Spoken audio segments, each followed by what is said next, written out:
Just call 800-537-1332. 800-537-1332. 800-537-1332.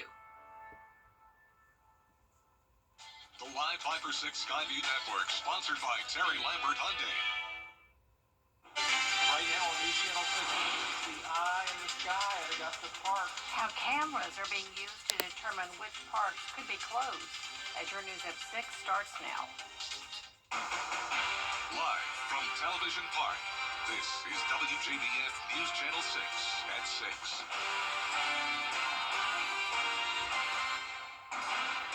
Hello, everyone. I'm Jenny Montgomery. I'm Brad Means. We do thank you for joining us as coverage you can count on begins with the latest details on that horrific, deadly shooting in the Best Buy parking lot. That's just off Walton Way Extension. It happened Sunday evening. The two victims were mother and daughter.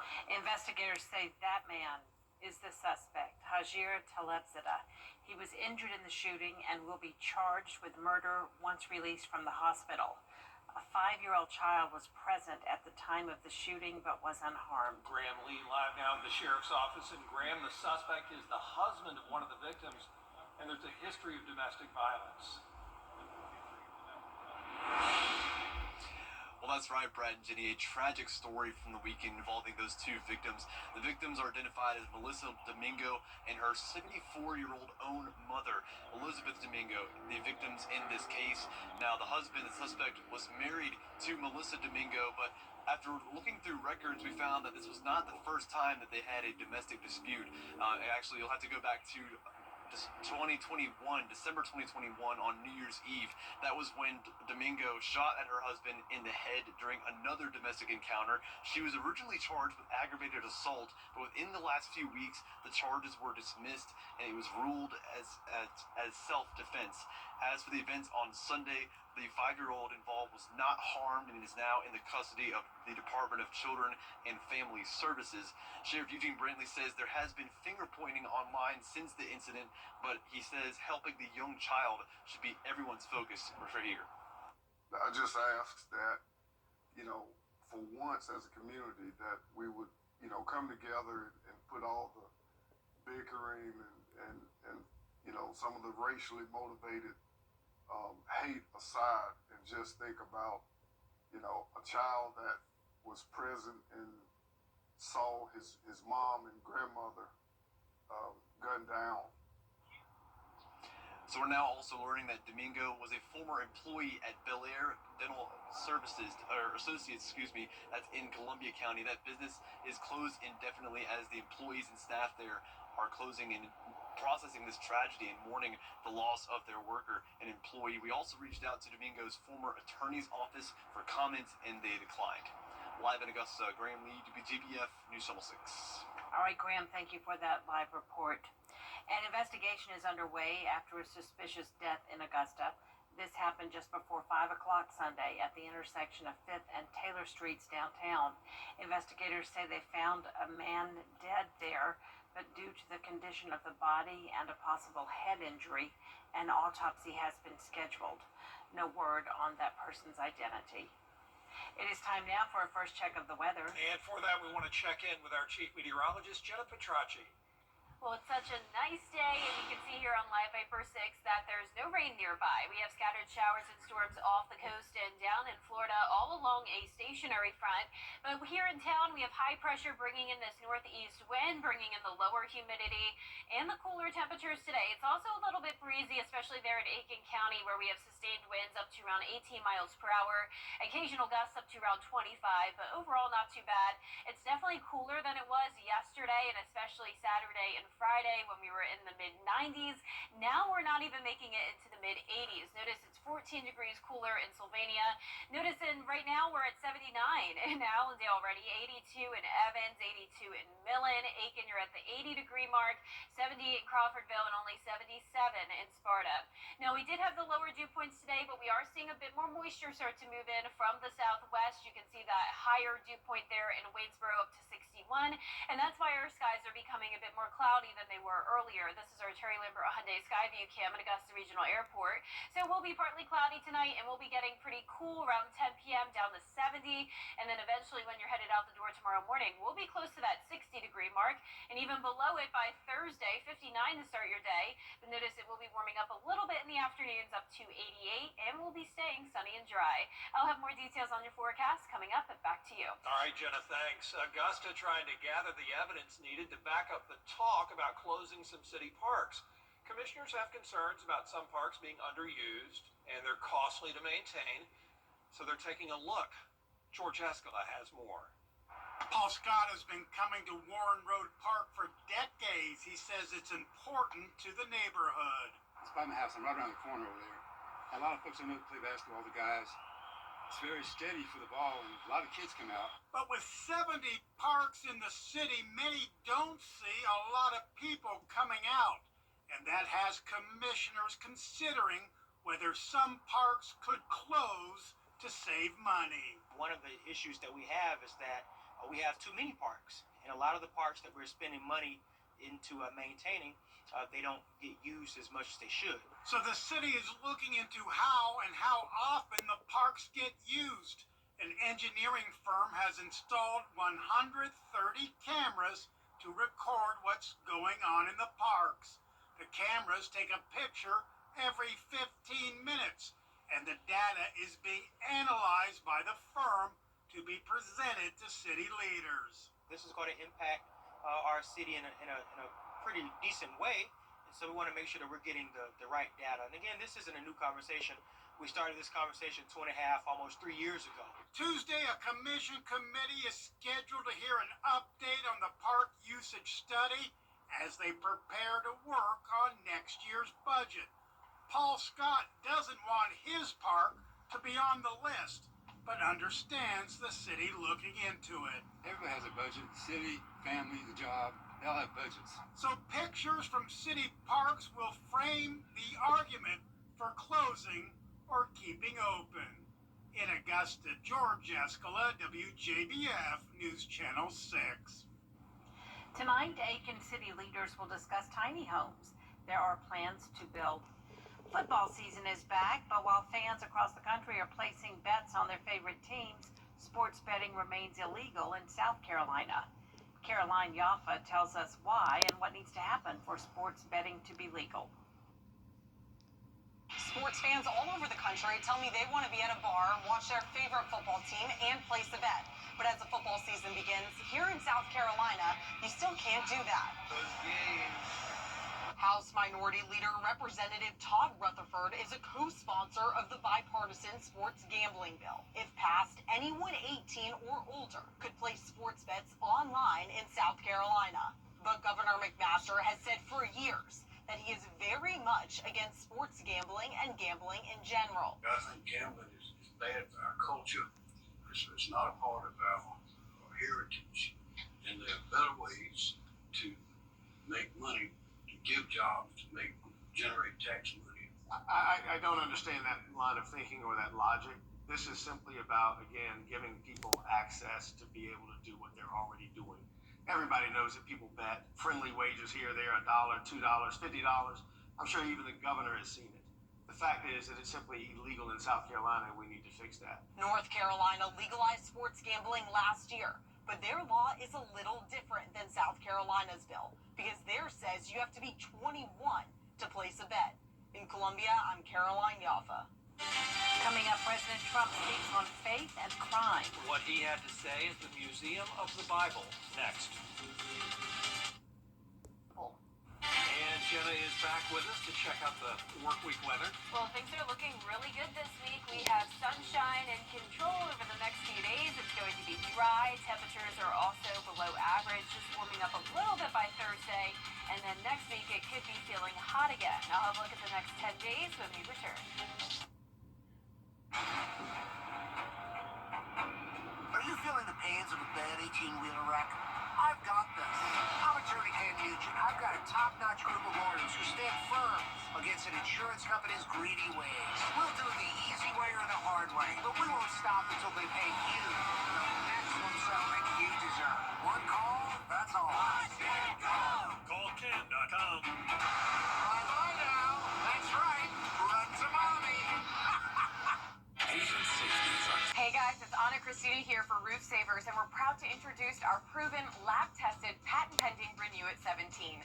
the only asphalt shingle preservation product that provides 17 continuous years of coverage for your roof with just one application and one treatment. Renew It 17 has been rigorously field tested and proven effective on over 1 million square feet of surfaces across the United States. If you're concerned about the age of your roof, leaks, black streaks, or the little tiny rocks from your roof ending up in your gutters or driveway, we're here to help. The Roof Savers 3-step process includes a comprehensive roof tune-up to address nail pop-ups and replace missing shingles. We then soft wash your roof to remove algae and black streaks. Finally, we apply patent-pending Renew It 17. And Roof Savers is the only asphalt shingle roof and multi-surface technology company tested and approved by the Wounded Warrior Program. America's #1 choice for roof preservation. Roof Savers. Save your roof, save your money. With 40 years experience. The Live Viper 6 Skyview Network, sponsored by Terry Lambert Hyundai. The News Channel 6 mobile app is now even better. Download it today. Now, your most accurate forecast with WJBF Live Viper 6. Welcome back. We had a lot of sunshine earlier, but now we're under this blanket of cloud cover. You can see it on our Terry Lambert Hyundai Skyview Cam in Augusta, and most of the CSRA is pretty cloudy now. We're sitting in the low 80s with a northeast breeze of 11 miles per hour. Dew points on the lower side in the 50s, but we do have enough moisture to see that cloud cover, and you can tell there's overcast skies in our southwestern counties. Temperatures only in the mid-70s up towards the northwest. Washington, you're at 76, 80 next door in Lincolnton, 81 in Barnwell, 80 in Bamberg, and you can see the clouds coming in from the southwest and overtaking the CSRA. So zooming out here, we're under a wedge setup where we have high pressure to our north, low pressure to our south along the stationary front, and if this stationary front was a little bit closer to us, we would be seeing some rain today, but this is a dry wedge. High pressure is managing to bring in enough dry air to limit the rain, so all that moisture is focused just to the south of us, and it is pretty breezy with that stationary front nearby. So for tomorrow, we'll still have that northeast breeze up to around 10 miles per hour sustained, gusts a little bit higher than that, and starting out the morning a little chilly, 61, and then climbing into the low 80s later on. High temperatures will be rising to 88 Thursday and Friday, eventually to 90 next Monday, bringing us back to near average. Still not expecting any extreme heat, but you'll notice it will start to become a bit hotter at that point. But this week is just looking fantastic. On top of the lower the temperatures, we also have lower humidity, dew points staying in the upper 50s. Tonight we're going to stay quiet, just the clouds, no rain in sight.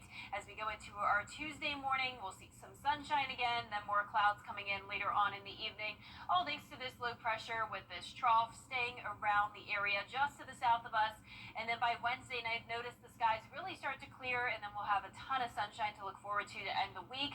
Tomorrow morning, early on, winds are starting out pretty light. Then around 8 a.m. to lunchtime, that's when we can see those gusts around 20 to 25 miles per hour. And great news when it comes to the tropics, no activity expected to develop over the next 7 days. So things are looking nice and quiet there as well. Lows tonight are going to be in the upper 50s in some spots. Highs tomorrow in the low 80s. Some of us even only in the upper 70s. And that 10-day forecast is showing the temperatures warming up to 88 on Thursday, eventually hitting 90 next Monday, with just the slightest chance of rain by the middle of next week. And now, congratulations to today's umbrella winner. That is Robin Smith from Barnwell, South Carolina. Robin, you can pick up your Viper 6 umbrella here at the station and sign up to win yours on WJBF.com. All right, thanks, Jenna. Coming up, Midland Valley football off to a 3-0 start. Hear from their quarterback on how he's been able to perform at his best in sports.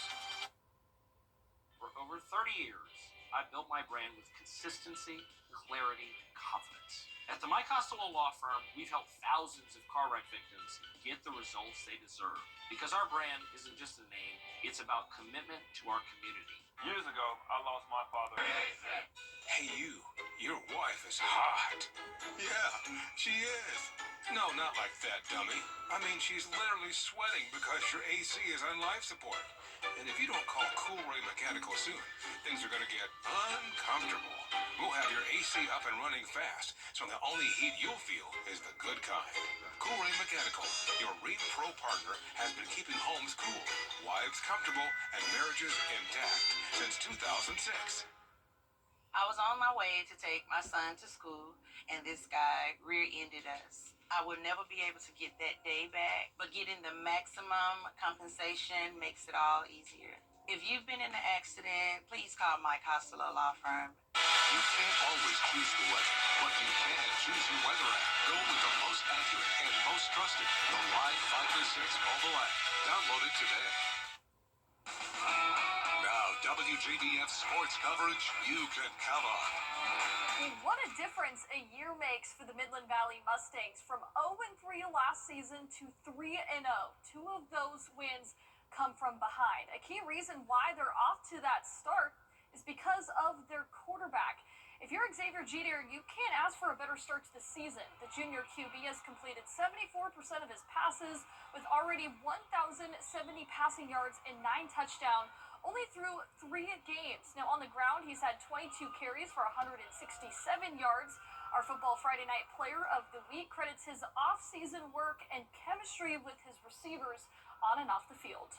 All the off-season work I've been doing, training hard, trying to get better, be a better quarterback as a whole, and reading coverage, getting together with my receivers, doing everything I can to do to help them and try to learn their plays. And then really speed work. I've been trying to get faster the whole time.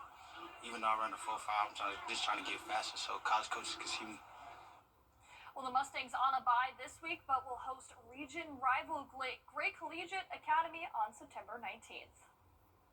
We'll say goodbye to those non-conference games and hello to SEC play. The Georgia Bulldogs gearing up for a crucial road test against the Tennessee Volunteers. The ESPN College Game Day crew will be in Knoxville for Saturday's top 15 matchup. Georgia topped Tennessee 31-17 in Athens last year. The Bulldogs, though, have won 8 straight meetings against the Volunteers, making it the longest streak against the Vols in school history. Now, the Dogs 8-1 under head coach Kirby Smart, but not taking this game lightly, especially on the road. When you open up on the road in the SEC, it's always challenging. It'd be important that our players understand that the environment is something that you don't have to worry about. You got to worry about how you play. And sometimes that's easier said than done, especially with young players. But we'll prepare for it, and we're excited to go play. These are the games you come to Georgia to play in. Kickoff set for Saturday, 3:30 p.m. right here on News Channel 6. Now, for the second straight week, South Carolina punt returner Vicari Swain was named the SEC Special Teams Player of the Week.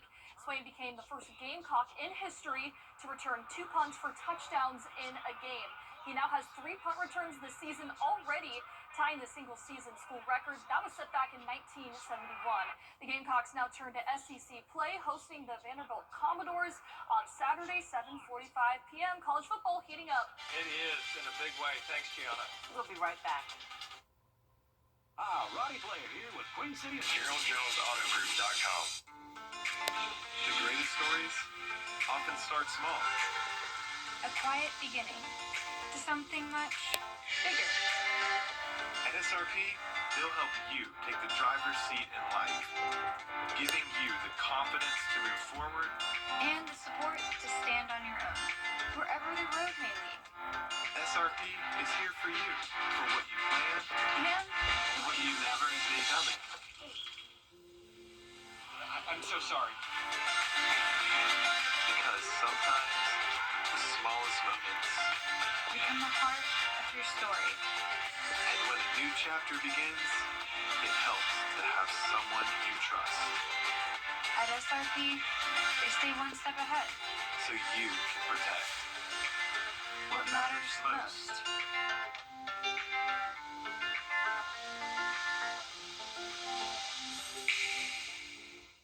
Hi, I'm Richard Lawson, and we're celebrating Black excellence. Celebrating Black Excellence 365, only on News Channel 6.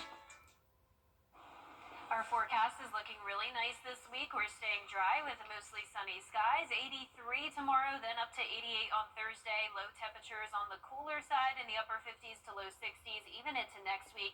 Then a slight chance of rain Tuesday through next Thursday. Take a look at a new addition in Texas Christian University. The school just got a snow room to help athletes recover. It's set to 7 degrees, has white snow flurries that glow purple in the light to match the school colors. It's the same technology that they use on the slopes when the Alps don't have enough snow.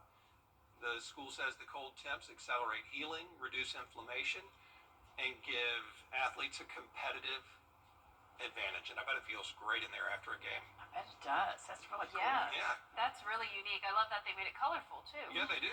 TCU purple. Nice. Very nice. That is our report for now. We appreciate you watching. We're back at 7 after World News Tonight. And then we'll see you again for News Channel 6 at 11 after the game. Have a good evening. Good night.